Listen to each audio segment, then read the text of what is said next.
আসসালামু আলাইকুম এভরিওয়ান। আপনারা সবাই কেমন আছেন? আশা করি আপনারা সবাই ভালো আছেন। তো আমি আজকে আপনাদেরকে ঝটপট খুব কম সময়ে একটা নাস্তা রেসিপি দেখাবো। তো এই জন্য আমি 2টা ডিম নিয়ে নিয়েছি এখানে, আর নিয়েছি একটু চিনি, তো পরিমাপ মতো মিষ্টি যেরকম যে খায় সেভাবে। আর নিয়েছি এখানে আমি খুব ঘন করে দুধ জাল দিয়ে নিয়েছি এখানে। আর নিয়েছি আমি ব্রেড রুটি এখানে কেটে কতগুলো লম্বা করে কেটে নিয়েছি। আর এখানে আছে গুঁড়া দুধ। তো আমি গুঁড়া দুধটা এখন দিব না, এখন শুধু লিকুইড দুধ দেব।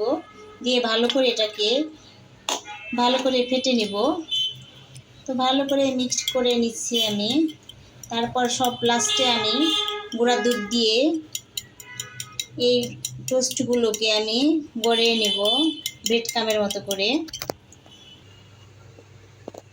তো আমাদের ডিম আর দুধ ফেটে নেওয়া হয়ে গেছে। তো এখন আমরা একটা প্যানে এখানে একটু তেল ব্রাশ করে দিচ্ছি।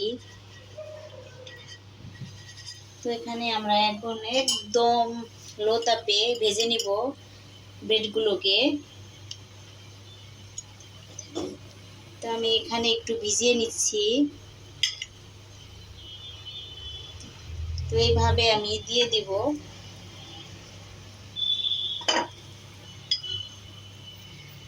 তো এইভাবে আস্তে আস্তে আমি ভেজে নেব, উল্টে দিব একটু পর। তো কয়েকটা দিয়ে দিচ্ছি আগে আমি।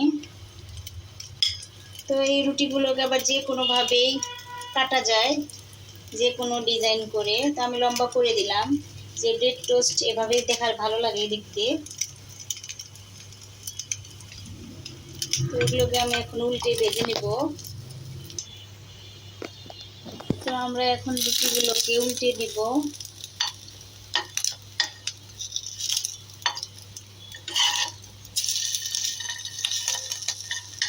তো আমার তাপটা একটু বেশি হয়ে গেছে, তাই কালারটা একটু ডিপ হয়ে গেল।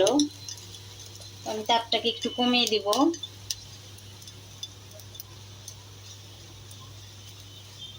এভাবে আমি আস্তে আস্তে ভেজে নেব রুটিগুলোকে।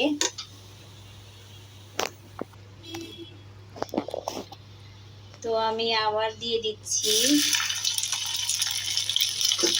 তো এইভাবে আমি আস্তে আস্তে ভেজে নিব সবগুলো। তো আলতোভাবে হালকা করে একটু চেপে দিতে হয়, তো দুই পাশে ভালোভাবে হয়ে যায় এতে করে।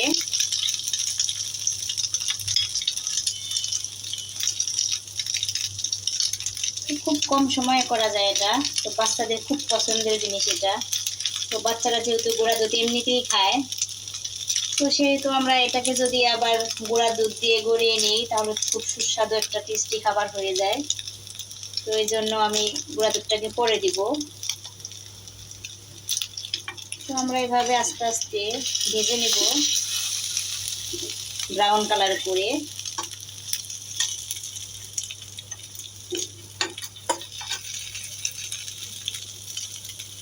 তো এভাবে আমরা আস্তে আস্তে হালকা আছে ভেজে নেব রুটিগুলোকে ব্রাউন করে।